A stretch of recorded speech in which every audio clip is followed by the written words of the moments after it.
السلام علیکم ګراني مینوالو، زه فیضان ګلستان یو ځل بیا حاضر یم. دوستانو زما چې یو نننی هغه ټاپک دی هغه د نیلم ګل په باره کې دی. نو د نیلم ګل دا ورکوټو شاندې کلیپ تاسو صحیح کړو، دا چې دی نو څنګه ناسته د دې هغه ګیټ اپ تاسو چیک کړو، د دې هغه ګیټ اپ څنګه دی او د دې دا خبرې تاسو واورېدل چې څه وایي. خبر خود دې نشته، خیر لپ سنگ کړی دی. هم بدنامی سے ڈرتے ہیں کاکا بدماشی سے. دا چې دی نو بدنامي نه یریږي، نو دی دا غلط کارونه ولې شروع کړي دي. چې کوم انسان بدنامۍ نه یریږي نو هغه خو بیا غلط کارونه نه کوي.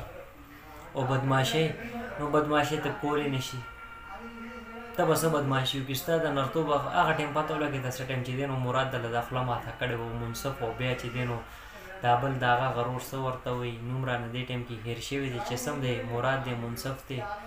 او چې صحیح نوم دی پرېږده، هغه کوم سړی دی د ټولو کارنامې تاسو ته دوستانو ښه پته دی وي دي. نوم اخیستل هم چې دی نو بس ښه خبره نه ده، پرېږده خپل کار دی کوي.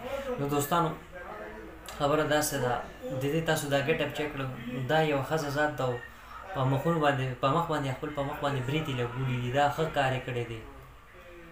نو ځان ته د سړی وي نو بیا راشه د سړو هغه ګیټ اپ جامې واچوه، بیا مکمل راشي چې پته ولګي خلکو ته هم پته ولګي یو نیلم ګل چې دی نو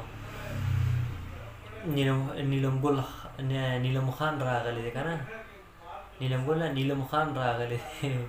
نو میدان کې به هم پته ولګي چې دا ګز و دا میدان، بیا مراد ته به هم پته ولګي. او بس دوستانو دا وګوره، دا د دوی د خلکو دا کارنامې دي، دا کرتوتونه دي، د دوی دا حال ته وګورئ، د دوی څه حال احوال دی. نو الله پاک وله هدایت ورکړي. بس د تمیز په دایرې کې چې دی نو چې کوم کار کوي نو د تمیز په دایرې کې د اسلام په دایرې کې دی کوي، او داسې چې دی نو کارونو نه دی الله پاک بچ ساتي.